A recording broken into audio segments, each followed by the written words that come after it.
Hello to you. आज हम यहाँ पे सीखेंगे टॉपिक में न्यूटन्स लॉ के बारे में और हम यहाँ पे कवर करेंगे न्यूटन्स के 3 लॉ के बारे में। तो सबसे पहले हम ये जानेंगे न्यूटन क्या है। एक साइंटिस्ट है, मतलब अगर हम फिजिक्स का नाम लेंगे तो न्यूटन का नाम अपने आप आएगा, अंडरस्टूड है, क्योंकि न्यूटन ने बहुत सारे टॉपिक के बारे में बोला है, बहुत सारे टॉपिक के बारे में लिखा है, बहुत सारे टॉपिक के बारे में एक्सपेरिमेंट दिया है। मतलब हम बोल सकते हैं मोर देन 50% जो फिजिक्स है वो क्या है, वहां पे न्यूटन है।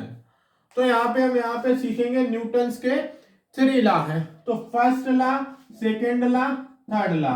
तो फर्स्ट लॉ में ये कहता है कि अगर कोई ऑब्जेक्ट है, अगर वो क्या है, स्टेट में कंडीशन में है, रुकी हुई कंडीशन में है, मतलब रेस्ट में है, तो वो रेस्ट में रहेगी। अगर मोशन में है तो वो क्या रहेगी, मोशन में रहेगी। तो ये क्या है, न्यूटन का फर्स्ट लॉ है। क्या है, न्यूटन का फर्स्ट लॉ है। नेक्स्ट हम यहाँ पे सीखेंगे न्यूटन का सेकेंड लॉ।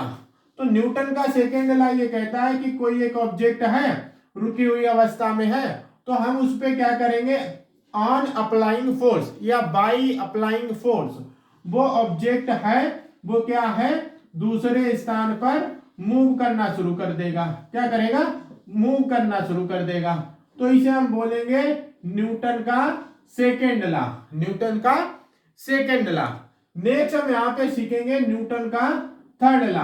तो न्यूटन का थर्ड लॉ ये कहता है कि दो ऑब्जेक्ट हैं, दो क्या है, दो ऑब्जेक्ट हैं। जब कोई ऑब्जेक्ट दोनों सिंपल ये है कि दो ऑब्जेक्ट हैं और उनके बीच में अपोजिट डायरेक्शन में फोर्स लग रहा है, तो वो क्या है, न्यूटन का थर्ड लॉ है। और दोनों ऑब्जेक्ट क्या है, विपरीत दिशा में मूव करेंगी। क्या करेंगी, मूव करेंगी। समझ में नहीं आया तो इसे ऐसे समझेंगे कि क्या है, action and reaction equal and opposite is called Newton's third law या न्यूटन्स थर्ड लॉ। एग्जाम्पल क्या है, फॉर एग्जाम्पल के लिए हम क्या कर रहे हैं, वॉकिंग कर रहे हैं, मतलब चल रहे हैं। तो हम क्या कर रहे हैं, ग्रेविटी के कारण अपना पैर पीछे को ऐसे धकेल रहे हैं ऐसे करके, और तब हम ऐसे आगे बढ़ते हैं। तो ये क्या है, रिएक्शन, एक्शन क्या है, पैर को पीछे धकेलना, और एक्शन क्या है, यानी कि शरीर का, बॉडी का आगे बढ़ना।